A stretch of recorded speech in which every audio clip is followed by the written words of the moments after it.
Hey YouTube, USA Second Amendment here with an unboxing video for you guys. As you see, this is the Skil table saw, not to be confused with the Skil saw table saw. This is more of the DIYer, homeowner type version. I've heard some people call it the prosumer. Instead of the consumer, it's the prosumer version.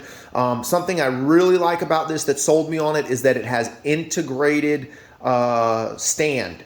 It's got the legs integrated into it. So let's get right into it.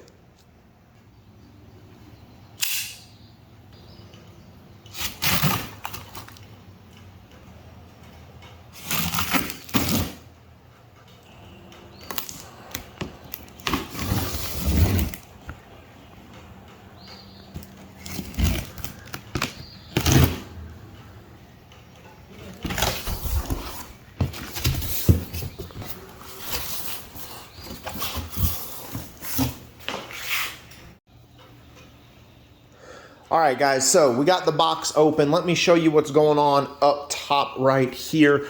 We have blade guards. We have the kickback or anti-kickback guard or riving knife, I believe is what that's called. You have your push stick, you have your elbow for your dust collection, you have your miter adjustment or miter tool, and that's something I want to talk about.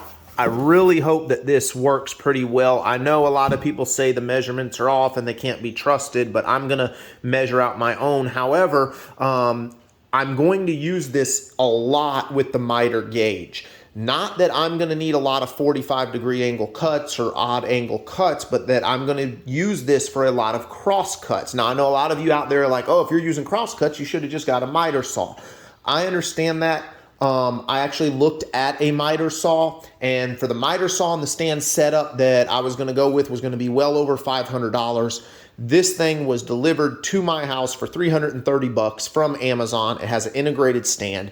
I can do cross cuts, I can do miter cuts, I can do bevel cuts, and I can do rip cuts. You cannot do rip cuts with a miter saw. So yes, I'm trying to make or have an all-in-one saw that I can use. I know there's different saws for different purposes. I am a DIYer, a home consumer. I am not in the shop woodworking every day. I need one saw that can do it all. And based on the reviews, this is that saw. So we will see as we get into it. All right, guys, so took out the top layer right there of styrofoam with those items that I mentioned a little bit ago, and then you have the saw itself. Now, the saw does ship upside down in the box. It's just how they package it. Every video that I've seen on this, it's the same way. So I'm gonna get this out of the box, I'm gonna get it set up, I'm gonna get the stand up, and then I will be back at you in just a minute.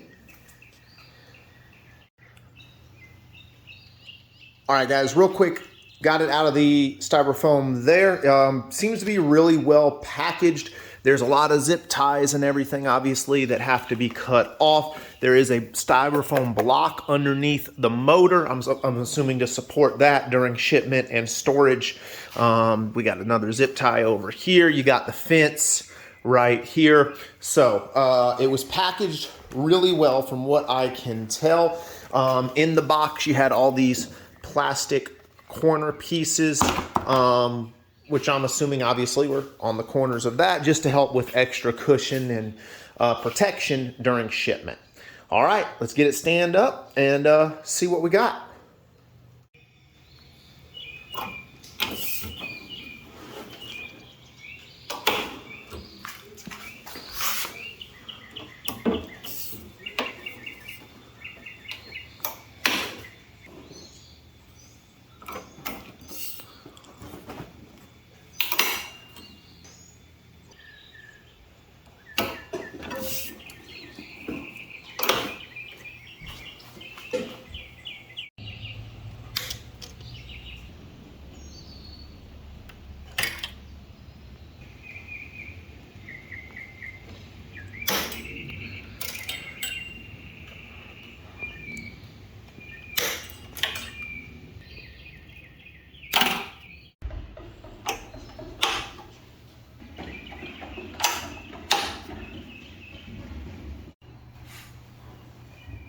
All right, guys, show you where I am currently at. So I installed the knob here on the fence adjustment.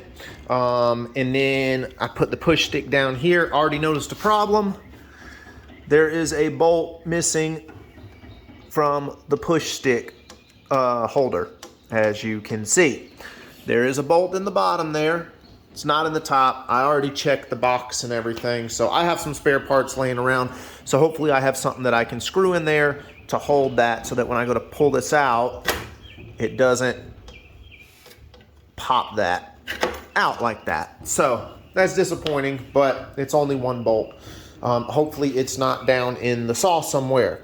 So I got this off the plate here.